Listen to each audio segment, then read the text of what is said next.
Hey everyone, it's Ben from Board to Bits, and welcome to another installment of Unity 101, where I talk about things that I wish I knew when I first started using Unity. So today we're going to be talking about statics, and what statics are, how to use them, and how to avoid kind of hitting some common dead ends that you can run into with statics. So in order to understand what statics are, there's two other terms that you need to make sure you know. The first is type. And as a gross oversimplification, I'm going to say that a type and a class are basically the same thing. Which is to say, if I create a new script here, C#, we'll call it vehicle. We open this up in Monodevelop. This vehicle right here is the type. Basically the whole script, the physical script that we are writing and putting this information in, this is its type, which is when you say something like require component type of, that's why you can say vehicle. You can't actually say that here because it's already a vehicle, and I think that would cause some weird recursion issues, but that's why that's type of is this word here. That's a type. So a type and a class, the like physical script that you're writing, are basically the same thing. And we're going to be differentiating that from an instance. And an instance is where we do something like, say, create a game object. Let's create an empty here. And we add a component. We add this vehicle component to it. This is now an instance of our vehicle type. So that's the two things.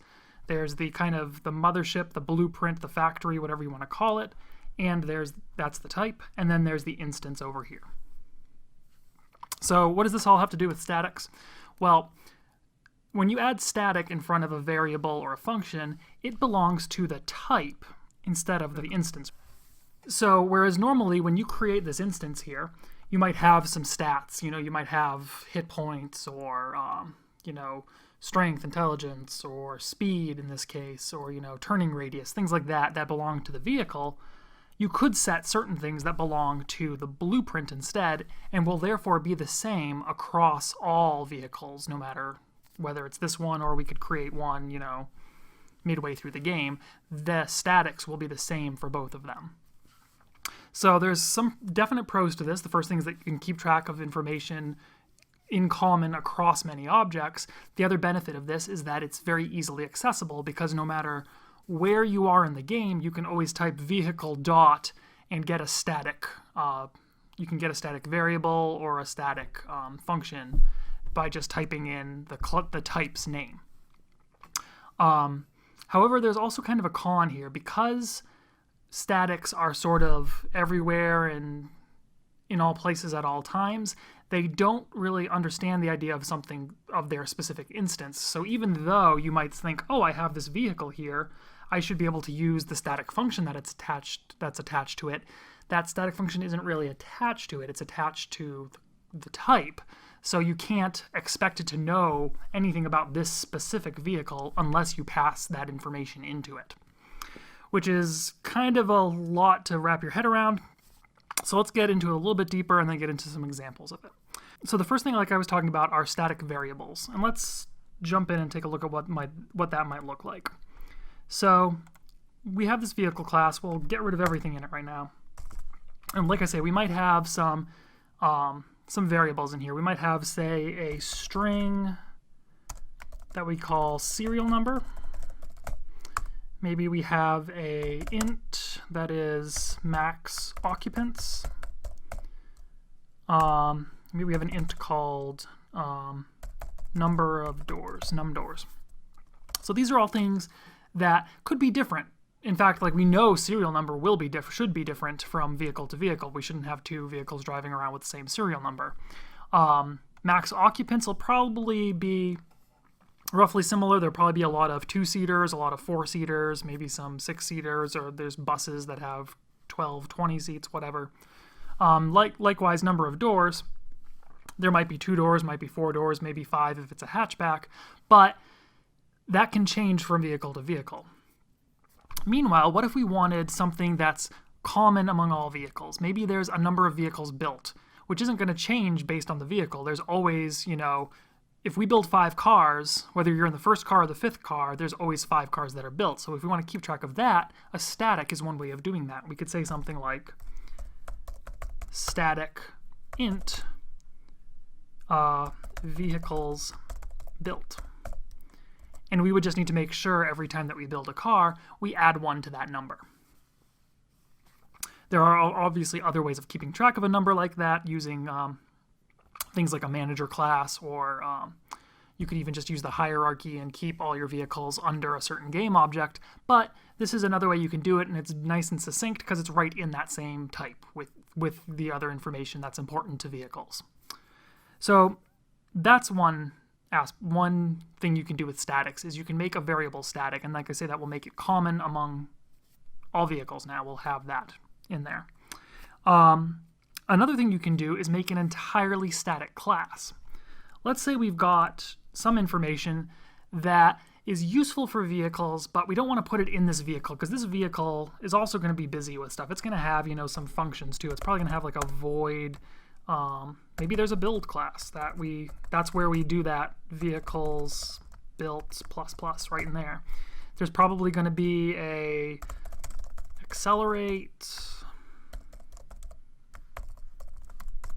a braking function of some sort, maybe a lock unlock that we can tell it with a bool whether or not it's actually locking, all this sort of stuff. So other information maybe isn't, maybe there's other information that we want to keep somewhere else.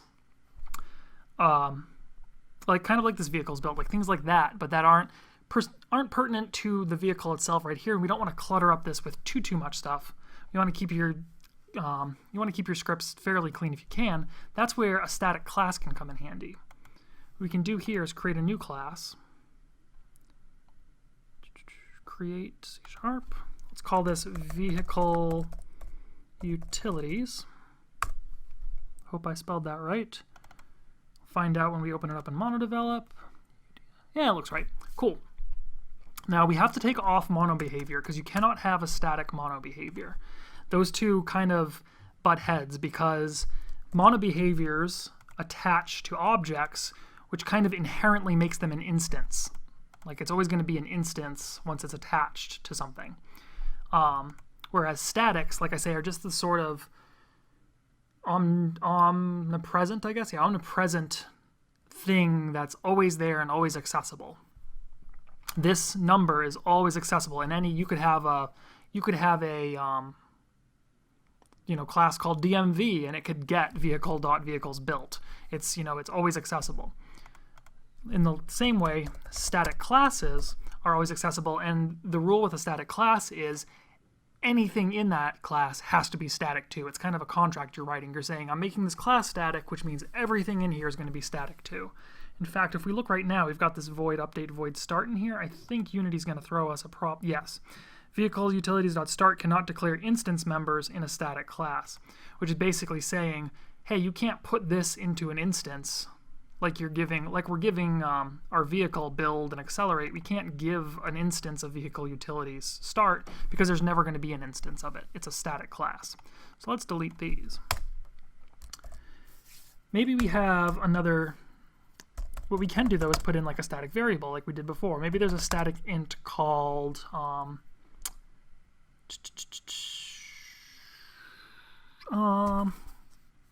what was I going to call this? I had a great standard occupancy. That's the one. So let's say we're setting a standard occupancy for our cars. Let's say it's 4. Typically a car is going to hold, or a vehicle is going to hold 4 people. There might be some that are lower, only hold 2 people or 1 person, but there might be some that have more. Maybe a bus holds 20 people like we were saying before. So this static variable is available in this static class. So now we could say here, find out about that. We could say something like void, actually we'll return a bool.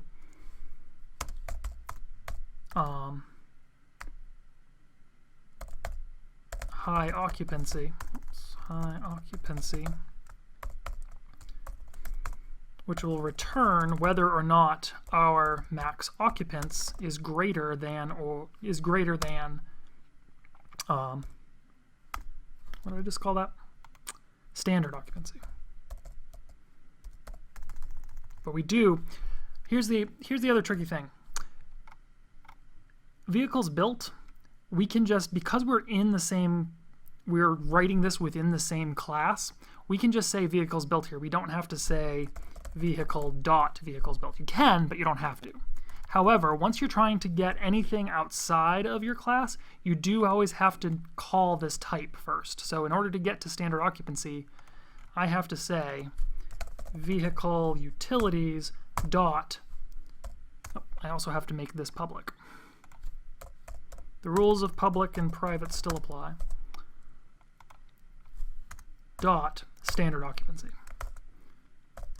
So now what this will do is it will return for us either true if it's greater than standard occupancy, which is 4, or false if it is equal to or less than. I could actually do this up here and say void start and do something like debug.log. We'll call this instance check high occ, and then we will call high occupancy.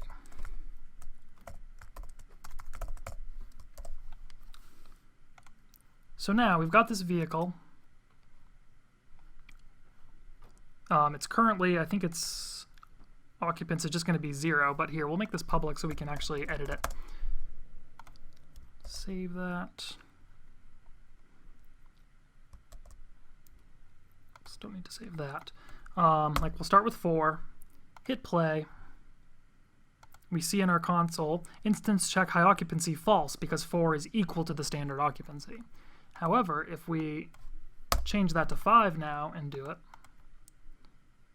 high occupancy becomes true because we're able to get the standard occupancy from this class, even though there's no instance of it, there's no representation of it anywhere in our game, aside from the fact that it is that static class with that static information that we can get.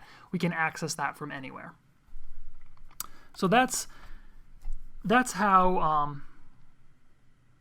is how static variables work. Static functions are a little bit funkier, and you have to be, this is where you're really gonna run into some headaches sometimes, because say we want to make a static function called static bool called is high occupancy. Use the exact same idea here. And now we want to say, and this is in our vehicle script, still in our vehicle script here, and we want to do the same thing. We want to return this. Can we do it? In fact, we should then be able to copy this and say static check high occupancy and just have it call is high occupancy. Let's go over to Unity and find out. Nope, we're getting an error. What is the error saying? An object reference is required to access non-static member vehicle.maxOccupants. So what that's telling us is, even though this is in our vehicle script, and in theory, we would think normally this vehicle has access to that function, right? It doesn't though. That function belongs to this vehicle type, not the vehicle instance. So that's why we're not able to get that. In order for this to work, we actually have to pass it whatever vehicle we want to see. So we'll call it vehicle V, and now what we can do is say v.maxOccupants is greater than standard occupancy. Now, because we've passed it that instance, so we've passed it in here, but we actually have to do it in our function call. And so we're going to give it the vehicle that we are, so we can just say this.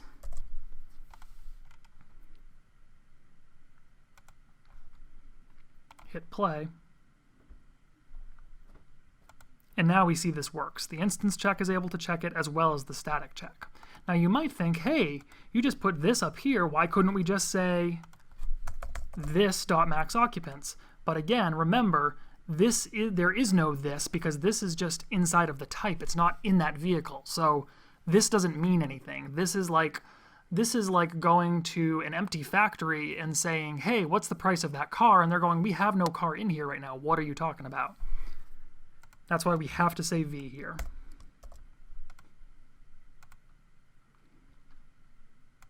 Actually, I can even show you. I'll go back. Let's throw this back to this. Save. Go to Unity. We see this is not valid in a static property, static method, or static field initializer. So we cannot say this here. We do have to say V, which is the vehicle we're passing in. Okay, so understanding a little bit of how that works. Now, there is one way, though, that you can technically, I lied a little bit. There is one way that you can use a this comment or a this in a static function, and that's called an extension method. Extension methods are only possible to use in a static class. You cannot, I could not do a static or a extension method inside of this class here.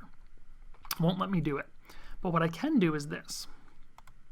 Over in our static class, I can say public static bool. We're going to call this high-awk extension.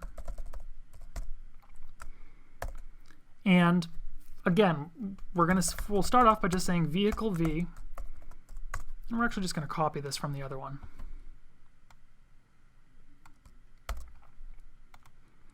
Because you see, because we're passing this in anyway, it really doesn't make a difference if it's here or here. We're doing the exact same idea, and the only difference here is we can actually get rid of this because we are, again, within this same class. So we can get standard occupancy without adding the type. So we can do this, and this does the exact same thing. Actually, right now, what I could do here is say, copy this, say extension check high-awk, and here, instead of doing the is high occupancy, we're going to say vehicle utilities dot high-awk extension, and then pass in this. So accessing this one now, we can hit play, and we see that the extension works. However, it's not really a true extension right now, because what's cool about extensions is instead of having to do this dot whatever, or vehicle utilities dot high-awk extension parenthesis this, we're going to add this right here. And what this now does, what this does, if you will, is it makes it so that high-awk extension almost acts as if it were an instance method here. We can actually now say this dot high-awk extension. Actually, let me just delete this so you can actually see it in process here. This dot high-awk extension appears here. It's not, you'll notice actually if you come up here, should have, here are our vehicle methods. We've got accelerate, brake, build, high occupancy, etc. But then all the way down here, vehicle utilities says, hey, you can add this too, just as if it were in the same syntax as if it were one of these. And the reason it lets you do that is because it's an extension method. Because we put this right here. We now get access to making it like this, which helps you clean up your code a lot and can give you more functionality out of different classes without having to load up functions that you might not necessarily need. Kind of like how we can put in variables as well. So now we see here, still works. They all give us the same call because these are three different ways of being able to access that same information, that same static information, just different syntaxes which can work for different reasons in your games. One last thing I want to talk about when we're talking about statics is the idea of singletons, because singletons are probably one of the main ways that people run into statics. And if you're not familiar, how a singleton works is you say something like public static vehicle, and usually you call it something like ints or instance. And then usually on awake, you'll say instance equals this. Now there's usually a lot more bug checking you do. You're going to check if there's anything else already assigned to instance. If so, you might get rid of it. You might get rid of this particular instance. A lot of things you do there. What this is that static classes are really useful. Like, as you can see here, you can do a lot of cool stuff with them, making things accessible from a lot of different places and kind of creating a sort of overarching omnipresent class that can handle a lot of things for you in a lot of different places. Unfortunately, because this isn't a monobehavior, it doesn't get access to any of Unity's inherent stuff, like even void or awake or start, like void awake or start or update. You can't even technically, it's kind of weird, you can't really tell a static class to start doing something unless you have a monobehavior somewhere in your game that's getting either a cue from start, a cue from awake, a cue from a button click, something. They're just kind of floating out there until they're told to do something. Singletons are kind of a fix to make a quote-unquote static out of one of your instances, and you really only ever want to use them, part of the reason they're called singletons, on things there's only going to be one of. Maybe a game manager, maybe sometimes maybe your player character, although you should really be careful with that because there's a lot of things that can go wrong with that. Sound managers are another popular one, because the other benefit of singletons, and another reason to use singletons, is if you're trying to keep a particular game object from scene to scene. As you switch scenes, you don't want it to be destroyed, but then you don't want it to double up with another one, and that's why you do a lot of that bug checking. But basically what it is you're taking an instance, like this vehicle here is definitely an instance. It's not a static object. It's right there in our game. We need instance, we need a reference to it in order to do anything with it. But what this does is now lets us say vehicle.instance and kind of get that same access we would if we had made this a static class. So hopefully that hasn't been too roundabout of a way of explaining it, but also, again, I'm hoping that these various examples here, things like these are instance variables, this is a static variable, an entirely static class featuring a static function. Hopefully this all kind of gives you an idea of how statics really work, why they will sometimes trip you up if you're trying to get an access to an instance, but you're in a static. You need to make sure you pass in that instance to that function, otherwise it's not going to know what to do. Hopefully this kind of helps you get started using statics and using them to the best possible effect so that you can make your games a little bit more streamlined. Thanks for watching, and I'll see you next time.